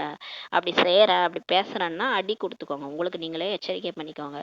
தந்தை அனைத்து விதமான அறிவுரைகளும் கொடுக்க வேண்டியிருக்கு, என்ன பண்றது. பாபா சொல்றாரு, என்ன பண்றது, இது மாதிரிலாம் அட்வைஸ் நான் பண்ண வேண்டியதா இருக்கு. யாரையாவது பைத்தியம் என்று சொல்வதும் கூட கெட்ட வார்த்தையாகும். நம்ம சாதாரணமா பைத்தியம் அப்படின்னு திட்டுவோம்ல, பாபா சொல்றாரு மென்டல், அது மாதிரி பைத்தியம்னு சொல்றது கூட கெட்ட வார்த்தையாகும்னு சொல்றாரு. அந்த மாதிரிலாம் நீங்க மத்தவங்கள சொல்லக்கூடாது, அது கூட கெட்ட வார்த்தைன்றாரு. முட்டாள், பைத்தியம், என்னென்னவோ நம்ம பேசுவோம், நமக்கே தெரியாது, அதெல்லாம் சாதாரண வார்த்தை தானே நினைச்சுக்கிறோம். அது பாபா சொல்றாரு, அது கூட கெட்ட வார்த்தை. எல்லாத்துலயும் கண்ட்ரோல் வரணும், வார்த்தைகள்ல கண்ட்ரோல் வரணுன்றாரு. ஏன்னா தேவதையாக கூடியவங்க இப்படியா பேசுவாங்க, ரோட்ல போய் சண்டை போட்டுட்டு பைத்தியம் அப்படின்லாம் பிசாசு இது மாதிரிலாம் நம்ம பேசலாமா? எங்க நம்ம சொர்க்கத்துல தேவதையா பாபா நம்மளை நினைச்சிட்டு இருக்காரு. நம்ம இந்த மாதிரி எல்லாம் இருந்தோம்னா எப்படி தேவதையாகிறதுன்றாரு. மனிதர்கள் யாரை பற்றி என்ன தோன்றுகிறதோ அதை சொல்லியபடி இருக்கிறாங்க. நாம் யாருடைய மகிமை பாடுகிறோம் என்பது அவங்களுக்கு தெரிவதில்லைன்றாரு. அவங்க யாரை பத்தி என்ன தோணுதோ அதெல்லாம் சொல்றாங்க, ஆனா நம்ம கடவுளோட மகிமையை தான் பாடுறோம்ட்டு அவங்களுக்கு தெரியல. ஒரே பதித்த பாவன தந்தையை மகிமை செய்ய வேண்டும், வேற யாரும் இல்லை சொல்றாரு. அதான் எல்லா புகழும் இறைவனுக்கு. ஒரு கடவுளை தான் மகிமை செய்யணும், அவர் நம்ம அப்பா, வேற யாரும் இல்லை. பிரம்மா விஷ்ணு சங்கரரை கூட பதித்த பாவனர் என்று சொல்லப்படுவதில்லை. எங்கேயாவது கிருஷ்ணரை பதித்த பாவனர் சொல்லியிருக்காங்களா, தூய்மையற்றவர்களை தூய்மையாக்குபவர்னு? அதே மாதிரி விஷ்ணுவையோ பிரம்மாவையோ சங்கரையோ சொல்றதில்லை. இவர்கள் யாரையும் தூய்மையாக்குவதில்லை. அவங்க யாரையும் தூய்மையாக்கல. இப்ப ஆத்மாலாம் எப்படி மாறிட்டு இருக்கிறாங்க, இந்த பிரம்மா குமாரிகள் இன்ஸ்டிடியூஷன்ல 196 கண்ட்ரீஸ்ல இதே முறையில படிச்சு திருந்துறாங்க. கிருஷ்ணரா திருத்துறாரு, பிரம்மா திருத்துறாரா, விஷ்ணு திருத்துறாரா, சங்கரர் திருத்துறாரா? கடவுளே வந்து திட்டிட்டு இருக்கிறாரு. அவர் தான் பதித பாவனர். பதித்தர்ல இருந்து பாவனமாக்குவர் பரமாத்மா தான். ஒரு தந்தை தான் ஆவார். தூய்மையான சிருஷ்டி தான் புதிய உலகமாகும் சொல்றாரு. அது இப்போது இல்லை. சொர்க்கத்தில் தான் தூய்மை இருக்கும். தூய்மை கடலாகவும் இருக்கும். இதுவோ ராவண ராஜ்யமாகும் சொல்றாரு. குழந்தைகள் இப்போது ஆத்ம அபிமானி ஆவதற்காக மிகவும் முயற்சி செய்யணும். இப்ப நம்ம அடிக்கடி நான் ஆத்மா நெற்றிபுறத்துல உட்கார்ந்துருக்கிறேன். இந்த உடல் நான் இல்லை. இந்த உடலை நான் இயக்கிட்டு இருக்கிறேன். நான் வேற, இந்த உடல் வேற. நான் சோல் கான்சியஸ்ல வர்றதுக்கு முயற்சி செய்யுங்க. ஏன்னா பிரம்மா பாபா நிறைய முயற்சி தான் செஞ்சாரு. ஃபர்ஸ்ட் எழுதினாரு நோட்ல, நான் ஒரு ஆத்மா, நான் ஒரு ஆத்மா, யசோதா ஒரு ஆத்மா, எல்லாரும் ஒரு ஆத்மான்னு எழுதினாரு. எழுதி எழுதி எழுதி ஆத்மால பதிய வச்சாரு. அப்புறம் எல்லாரையும் ஆத்மாவா பாக்குற பயிற்சி செஞ்சாரு. அவரோட பயிற்சிகளே நிறைய இருக்குது. அந்த மாதிரி பயிற்சியெல்லாம் பண்ணி பண்ணி தான் அவர் மாறினாரு. சும்மாலாம் அப்படியே அவர் விஷ்ணுவா மாறல, ஃபரிஸ்தாவா மாறல. ஏதாவது செய்யணும், செஞ்சாதானே அடைய முடியும். ஒண்ணுமே செய்யாம வெறும் முரளி மட்டும் படிச்சாலாம் மாற முடியாது. யோகாவும் பண்ணணும். பாபா அட்லீஸ்ட் பாபாவையாவது நினைக்கணும். அப்பயாவது சோல் கான்சியஸ் வரும். அதுவும் பாபாவை சரியா நினைக்கணும்னு சொல்லியிருக்காருல்ல. நீங்க மட்டும் சாதாரணமா பக்தியில நினைவு செய்யற மாதிரி நினைக்க கூடாது. உடல் உணர்வை விட்டுட்டு ஆத்ம உணர்வுல இருந்து பாபாவை நினைவு செய்யணும். அப்பதான் பாவம் அழியும்னு இருக்காரு. அப்ப அந்த உடல் நான் கிடையாதுன்ற அந்த பயிற்சி செய்யணும். வாயிலிருந்து எந்த கற்களும் வரக்கூடாது. அதாவது கடுமையான வார்த்தைகள் வெளிவரக்கூடாது. கண்ட்ரோல்ல இருங்க. எண்ணத்துல வந்தா கூட வாயில வந்துடக்கூடாதுன்னு சொல்றாரு. அதனால கடுமையான வார்த்தைகள் வரவே கூடாது. மிகவும் அன்புடன் நடக்க வேண்டும். எல்லார்கிட்டயும் ஆத்மா பார்வை வைக்கும் போது எல்லார் மேலேயும் அன்புதான் வரும். அன்புடன் நடக்கணும். கெட்ட திருஷ்டியும் பெரும் நஷ்டத்தை ஏற்படுத்தி விடும். பார்க்குற பார்வையே நமக்கு என்ன பண்ணிடும்னா, பெரிய கெட்ட பார்வையா பார்க்குறோம்னா பெரும் நஷ்டத்தை நமக்கு ஏற்படுத்திடும். பெரும் முயற்சி தேவை. ஆனா இது சாதாரண விஷயம் இல்லை. நம்ம வந்து 2500 வருஷமா நம்ம என்ன பண்ணிட்டோம், 63 பிறவியா சாதாரணமா தேகமா பார்க்கறது, தேகமா பேசுறது. நம்ம ரோட்ல நடந்தா கூட எல்லாரையும் தேகமா தான் பார்ப்போம். எல்லாரையும் தேகமா பார்த்து தண்ணியும் தேகம்னு நினைச்சிட்டு தான் இது நாள் வரைக்கும் நம்ம இருந்திருக்கிறோம். அப்ப இந்த இந்த இதை வந்து நம்ம மாத்தணும். அப்படியே உள்டாவா பாபா சொல்லுவார், குட்டிக்கரண விளையாட்டு மாதிரி அப்படியே மாத்தி செய்யணும். ஆத்மாவா பார்க்கணும். ஆத்மாவா நம்மள ஆத்மான்னு புரிஞ்சுக்கணும். நானே இந்த உடம்பு இல்லை அப்படின்னு நினைக்கும் போதுதான் அது மாறுமே. அந்த திருஷ்டி பார்வையே மாறும். இதுல பெரும் முயற்சி இருக்குன்றாரு. ஆத்ம அபிமானம் அழிவற்ற அபிமானமாகும் சொல்றாரு. ஆனா ஒரு தடவை பண்ணிட்டீங்கன்னா அது அழியாததா ஆயிடும்ன்றாரு. தேகம் தான் அழியக்கூடியது. ஆனா இந்த தேகம் அழிஞ்சிடும், ஆத்மா அழியாது. ஆத்மாவை பற்றி யாருக்கும் தெரியாது சொல்றாரு. ஆத்மாவுக்கும் தந்தை என ஒருவர் இருப்பார் அல்லவா. ஆத்மாவுக்கும் ஒரு அப்பா இருப்பார் இல்லையா. அனைவரும் சகோதர சகோதரன்னு சொல்லவும் செய்யறாங்க. பிறகு அனைவருக்குள்ளும் பரமாத்மா தந்தை எப்படி அமர்ந்திருக்க முடியும் சொல்றாரு. எல்லாரும் யூனிவர்சல் பிரதர்ஹுட், இந்தியா சைனா எல்லாம் சகோதரர்கள் அப்படி சொல்றாங்க. அப்புறம் எல்லாருக்குள்ளாரையும் எப்படி பரமாத்மா உட்கார்ந்துருப்பாருன்னு சொல்றாரு. அப்பா தானே பரமாத்மா. பரமாத்மானா அவர் அப்பாவா தானே இருக்க முடியும். அப்ப எல்லாருக்குள்ளாரையும் எப்படி கடவுள் இருக்க முடியும். அனைவரும் எப்படி தந்தையாக முடியும்ன்றாரு. இவ்வளவு கூட புத்தி இல்லையா, இது கூட புத்தி இல்லையான்றார். சர்வ வியாபின்ட்டாங்க. நீயும் கடவுள் நானும் கடவுள்ன்ட்டாங்க. அனைவரின் தந்தை ஒரே ஒருவர் தான். அவரிடமிருந்து தான் ஆஸ்தி கிடைக்க முடியும் சொல்றாரு. எல்லா ஆத்மாக்களுடைய அப்பா ஒருத்தர் தான் பரமாத்மா. அவர்கிட்ட தான் ஆஸ்தி கிடைக்கும். அவருடைய பெயரே சிவன். சிவராத்திரியும் கூட கொண்டாடுறாங்க இல்லையா. ருத்ர ராத்திரி கிருஷ்ண ராத்திரின்லாம் சொல்றது இல்ல, சிவராத்திரின்னு தான் கொண்டாடுறீங்க. மனிதர்கள் கொஞ்சமும் புரிஞ்சுக்கிறது இல்லை. இவை அனைத்தும் அவருடைய ரூபமாகும், அவருடைய லீலைகளாகும்ட்டு சொல்வாங்கன்னு சொல்றாரு. எந்த ஒரு தசாவதாரம் அது இதுன்ட்டு எல்லாம் கடவுளுடைய ரூபம். எல்லா இடத்துலயும் கடவுள் இருக்காரு. எல்லாமே அவருடைய லீலை தான்ட்டு சொல்வாங்கன்றாரு. ஒன்னும் புரிஞ்சுக்கிறது இல்லைன்றாரு. எல்லைக்கு அப்பாற்பட்ட தந்தையிடமிருந்து எல்லைக்கு அப்பாற்பட்ட ஆஸ்தி கிடைக்கிறது எனும்போது அந்த தந்தையின் சிரேஷ்ட வழிபடிதான் நடக்கணும்ட்டு இப்போது நீங்க புரிஞ்சுக்கிட்டீங்க. நமக்கு இப்ப புரிஞ்சிச்சு. கடவுளே கிடைச்சிட்டாரு, அவர்கிட்ட தான் ஆஸ்தி கிடைக்குது. அப்ப ஸ்ரீமத் படிதான் நடக்கணும். வேற வழியே இல்லை. அவருடைய ஸ்ரீமத் படிதான் நடக்கணும். நடந்தாதான் நமக்கு ஆஸ்தி கிடைக்கும்ட்டு புரிஞ்சுக்கிட்டோம். என்னை நினைவு செய்யுங்கள்ன்ட்டு பாபா சொல்றார். தொழிலாளர்களுக்கும் கூட கற்பிக்க வேண்டும். அப்போது அவர்களின் நன்மையும் ஏற்படும். ஆனால் தானே நினைவு செய்ய முடியலன்னா மற்றவர்களுக்கு என்ன நினைவு செய்விக்க முடியும். நம்மளே யோகா பண்றது இல்ல, நம்மளே பாபா நினைக்கிறது இல்ல. முழு நாளும் நம்ம தேக உணர்வுல கதையா பேசிட்டு போய் நம்ம ஞானம் சொல்றோம்னா யாரு கேட்பாங்க. அப்புறம் மத்தவங்க நினைங்க நினைங்க, பாபாவை நினைங்க பாபா நினைங்கன்னு சொன்னா யாரு கேட்பாங்க நம்ம பேச்ச. அதான் சொல்றாரு. ராவணன் ஒரேடியாக பத்தித்தராக ஆக்கி விடுகிறார். இந்த மாயா வந்து நம்மள தூய்மையற்றவங்களா ஆக்கிடுச்சு. தந்தை வந்து சொர்க்கத்தை சேர்ந்தவர்களாக இப்ப ஆக்குகிறார். பரிஸ்தானத்தை சேர்ந்தவர்களாக ஆக்குகிறார். அதிசயம் அல்லவா. கடவுள் வந்து இப்படி மாத்துறாரு, இந்த மாயா வந்து அப்படி மாத்துதுன்றாரு. யாருடைய புத்தியிலும் இந்த விஷயங்களே இல்லை. இந்த லட்சுமி நாராயணர் எவ்வளவு உயர்ந்த பரிஸ்தானத்துல இருந்து பிறகு எவ்வளவு பத்தித்தராகிறாங்க. இந்த எப்படி இருந்தேன்னா இப்படி ஆயிட்டேன்ற மாதிரி. இந்த லட்சுமி நாராயணர் எப்படி இருந்தாங்க சொர்க்கத்துல, இப்படி எப்படி ஆயிட்டாங்கன்றார் பாபா. ஆகையால் பிரம்மாவின் பகல் பிரம்மாவின் இரவுன்ட்டு பாடப்பட்டிருக்குது. அதாவது பிரம்மாவின் பகல்ல லட்சுமி நாராயணனா இருக்கிறாங்க, பிரம்மாவின் ராம சீதையா இருக்கிறாங்க, பிரம்மாவின் இரவுல சாதாரண மனுஷங்களா பூஜாரியா ஆயிடுறாங்கன்றாரு. சிவன் கோயிலில் நீங்கள் நிறைய சேவை செய்ய முடியும். உங்களுக்கு சேவைக்கு சேவை இல்லை சொல்லாதீங்க. சிவன் கோயிலுக்கு போனீங்கன்னா இந்த படத்தெல்லாம் எடுத்துட்டு போய் புரிய வைக்கலாம். என்னை நீங்கள் நினைவு செய்யுங்கள் என்று தந்தை சொல்கிறார். வாசல் தோறும் அலைவதை விட்டு விடுங்கள், இந்த ஞானமே அமைதியின் ஞானமாகும் சொல்லி புரிய வைங்க. தந்தையை நினைவு செய்வதன் மூலம் நீங்கள் சதோ பிரதானமாக ஆகிறீங்கன்னு சொல்லி பாபா சொல்றாரு. இந்த மந்திரத்தை மட்டுமே கொடுத்தபடி இருங்கள். இப்ப பாபா உங்களை நினைக்க சொல்றாரு. தேடி அலையிறத விட்டுடுங்க, வாசல் தோறும் போய் போய் கடவுளை தேடி அலையிறத விட்டுடுங்க, அவரை நினைச்சாலே போதும் தூய்மையாயிடுவீங்கன்னு சொல்லுங்க, இதை மட்டும் சொல்லுங்கன்றாரு. பக்குவப்படும் வரை யாரிடமிருந்தும் பணம் வாங்கக்கூடாது, நாங்கள் தூய்மையாக இருப்போம் என்ற உறுதிமொழி கொடுங்கள், அப்போது நாங்கள் உங்கள் கையால் சமைத்ததை சாப்பிட முடியும், எதையும் வாங்கி கொள்ள முடியும் என்று சொல்லுங்கள். இப்ப நம்ம யார்ட்டையும் பணம் வாங்கக்கூடாதுன்றாரு. நாங்க தூய்மையாக இருப்போம்ட்டு உறுதிமொழி கொடுங்க, நாங்க உங்க கையால சமைப்பதை எப்ப சாப்பிட முடியும், எதையும் வாங்கி கொள்ள முடியும்னா அவங்க தூய்மையா இருக்கும்போது, அவங்க தூய்மையா இருக்கிறோன்ட்டு உறுதிமொழி கொடுக்க சொல்லுங்க. அவங்க தூய்மையா இருந்தாங்கன்னா அவங்க கையால சமைச்சதை நம்ம சாப்பிடலாம், எதையும் வாங்கி கொள்ள முடியும்ட்டு சொல்லுங்கன்றாரு. ஏன்னா பிகேஸ் தான் யார் கையிலையும் சமைச்சது சாப்பிட மாட்டாங்க, யார்கிட்டையும் பணம் வாங்கிக்க மாட்டாங்க. ஏன்னா அவங்க ஸ்ரீமத் படி நடந்தா நம்ம வாங்கிக்கலாம், அதனால சொல்றாரு. பாரதத்தில் கோவில்கள் ஏராளமாக உள்ளன, வெளிநாட்டவர்கள் முதலானவர்கள் யார் வந்தாலும் தந்தையை நினைவு செய்கள் என்ற செய்தியை அவர்களுக்கு சொல்லுங்க. இப்ப பாரதத்துல தேசத்துல தான் நிறைய சிவன் கோயில், ஜோதிர்லிங்கம் இதெல்லாம் நிறைய இருக்கு, அங்க போய் சேவை செய்யுங்கன்றாரு. அங்கெல்லாம் ஃபாரினர்ஸ்லாம் வருவாங்க, யார் வந்தாலும் அங்க பாபா நினைவு செய்யுங்கன்னு சொல்லி அந்த செய்தியை மட்டும் அவங்களுக்கு சொல்லுங்க, புரிய வைங்கன்னு சொல்றாரு. நல்லது. இனிமேலும் இனிமையான காணாமல் போய் கண்டெடுக்கப்பட்ட செல்ல குழந்தைகளுக்கு தாயின் தந்தையுமான பாப்தாதாவின் அன்பு நினைவுகளும் காலை வணக்கம். ஆன்மீக குழந்தைகளுக்கு ஆன்மீக தாய் தந்தையின் நமஸ்காரம். நாம் ஆன்மீக குழந்தைகள் ஆன்மீக தந்தைக்கு நமஸ்காரம். தாரணைக்கான முக்கிய சாரம். ஃபர்ஸ்ட் பாயிண்ட், விகாரங்களின் வாடை வீசக்கூடிய நகைச்சுவையில் ஈடுபடக்கூடாது. ஜாலியா பேசுறேன், நகைச்சுவையா பேசுறேன்ட்டு அதுல இருந்து அந்த காமம் கோபம் பற்று ஆசை அகங்காரத்தினுடைய வாசனை வீசக்கூடாது, அந்த மாதிரி பேசக்கூடாதுன்றாரு. தன்னை மிகுந்த எச்சரிக்கையுடன் வைக்க வேண்டும், வாயிலிருந்து கெட்ட வார்த்தைகள் வெளிப்படக்கூடாதுன்றாரு. ரெண்டாவது பாயிண்ட், ஆத்மா அபிமானி ஆவதற்காக அதிகமாக பயிற்சி செய்ய வேண்டும், அனைவருடனும் அன்புடன் நடந்து கொள்ள வேண்டும், கெட்ட திருஷ்டியே வைக்க கூடாது.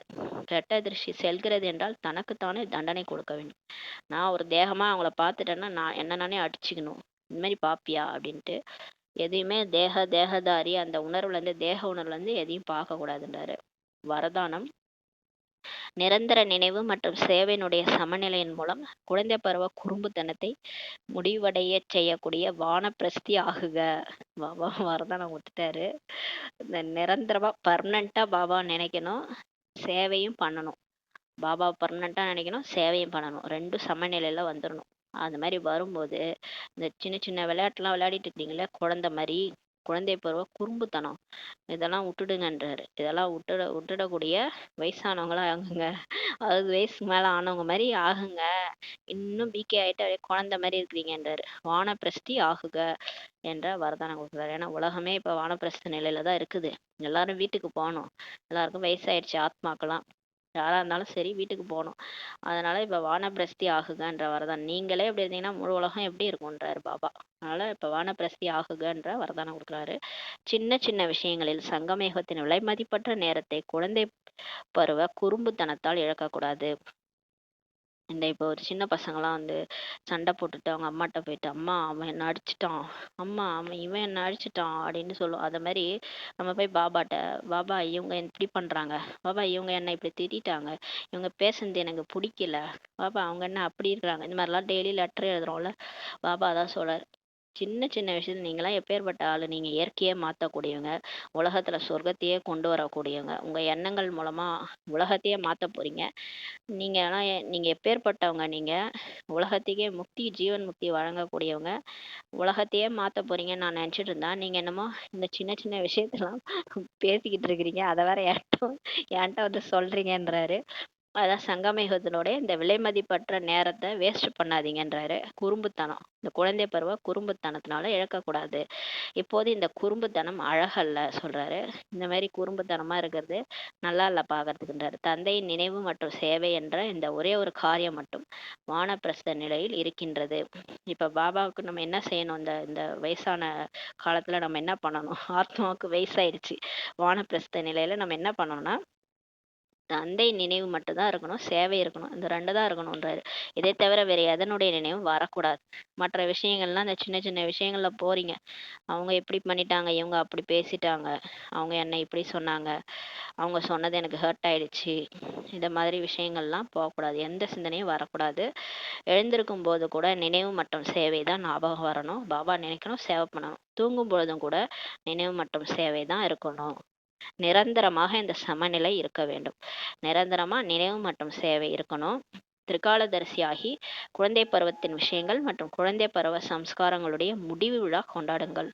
இப்ப 3 காலத்தையும் தெரிஞ்சவங்களாகி, அதாவது நேத்து நான் சத்தியுகத்துல இருந்தேன், இன்னைக்கு இப்படி ஆயிட்டேன், நாளைக்கு சத்தியுகத்துக்கு போக போறேன், இப்ப நடக்க போறதெல்லாம் நமக்கு சொல்லிட்டாரு. காட்சி கிடைக்க போகுது, திடீர்னு இந்த படிப்பு முடிஞ்சிரும், எப்ப முடியும்னே தெரியாது, உலக விநாசம் வந்துடும், காட்சி காட்சியா கிடைக்கும், நம்ம என்ன பதவி அடைய போறோம்னு தெரியும், டப்புன்னு முடிஞ்சிடும் எல்லாம் அஜானக்குன்ட்டு. டூ லேட் போர்ட் போட்டாங்கன்னா அவ்வளவுதான், முடிஞ்சிருச்சு கதை. அதான் சொல்றாரு, இப்ப 3 காலத்தையும் தரிசிக்கிறவங்களாகி இப்ப குழந்தை பருவத்தின் விளையாட்டுலாம் முடிச்சிருங்கன்றாரு. இந்த சம்ஸ்காரங்களுடைய முடிவிழா கொண்டாடுங்க. அந்த பிகேஸ்குள்ளாரதான் ஒற்றுமையே கிடையாது. ஆளாளுக்கு ஒன்று பண்ணிட்டு இவங்க சொல்ற பேச்ச அவங்க கேட்கறது இல்ல, அவங்க சொல்ற பேச்ச இவங்க கேட்கறது இல்ல, இந்த மாதிரி எல்லாம் ஓடிட்டு இருக்குது. இந்த மாதிரி இதுக்கெல்லாம் முடிவு விழா கொண்டாடுங்க. அப்பொழுதுதான் வானப்பிரஸ்தின்ட்டு உங்களை சொல்ல முடியும்ன்றாரு. ஸ்லோகன்: சர்வ பிராப்திகளில் சம்பன்னமாக ஆத்மாவின் அடையாளம் திருப்தி ஆகும். இப்ப எல்லாமே நிறைஞ்சிருச்சு. எனக்கு அன்பு அன்பு இல்லை, எனக்கு யாராவது கொஞ்சம் அன்பு காட்டுங்க, எனக்கு அமைதி இல்லை, இதெல்லாம் சொன்னா நம்ம என்னன்னா நம்ம திருப்தி இல்லாம இருக்கிறோம்னு அர்த்தம். அதனால சர்வ பிராப்திகளில் சம்பன்னமான ஆத்மாவின் அடையாளமே திருப்தி ஆகும். அதாவது எல்லாமே நிறைஞ்சிருக்கு, எனக்குள்ளார எல்லாம் நிறைஞ்சிச்சுன்னா அவங்க எப்படி இருப்பாங்க? எல்லாமே அவங்களுக்கு இருக்குன்னா அவங்க எப்படி இருப்பாங்கன்னா, அவங்க முகத்தை பார்த்தாலே அப்படியே திருப்தியா இருப்பாங்க. அவங்களுக்கு எதுவுமே தேவையில்லைன்ற மாதிரி இருப்பாங்க. அப்ப எல்லாமே அடைஞ்சிட்டாங்க, சர்வ பிராப்திகளும் அடைஞ்சிட்டாங்க, சம்பன்னமா ஃபில் ஆயிடுச்சுன்னா அந்த ஆத்மாவோட அடையாளம் திருப்தி. அவங்க முகத்தை பார்த்தாலே தெரியும், திருப்தியா இருப்பாங்க. யார்கிட்டையும் எதையும் எதிர்பார்க்க மாட்டாங்க. நான் உங்களுக்கு கொடுக்குறேன்னு சொல்லுவாங்க. நான் உங்களுக்கு கொடுக்குறேன், உங்க அன்பு வேணுமா சொல்லுங்க, நான் கொடுக்குறேன். அமைதி வேணுமா கொடுங்க, நான் சொல்லுங்க, நான் கொடுக்குறேன் அப்படின்ட்டு எல்லாமே குணங்கள், சக்திகள், ஞானம் எல்லாமே நிரம்பி அவங்க இருப்பாங்க. அந்த மாதிரி இருக்கிறவங்க திருப்தியா இருப்பாங்கன்னு சொல்றாரு. அதே மாதிரி திருப்தியா இருங்கள் மற்றும் திருப்திப்படுத்துங்கள் சொல்றாரு. இப்ப இந்த மாதிரி திருப்தி ஆயிட்ட ஆத்மா என்ன பண்ணுவாங்க? அவங்க திருப்தியா இருப்பாங்க, மத்தவங்களையும் திருப்திப்படுத்துவாங்கன்னு சொல்றாரு. அப்ப நீங்களும் திருப்தியா இப்ப இருங்க, எல்லாரையும் திருப்திப்படுத்துங்கன்னு சொல்றாரு. இந்த மாதிரி நம்ம நிரம்பிட்டோம்னா நம்ம ஃபுல்ஃபில் ஆயிட்டோம்னு அர்த்தம். அப்ப நம்ம அடுத்து சொர்க்கத்துல தேவதையாக தகுதி ஆயிட்டோம்னு அர்த்தம்.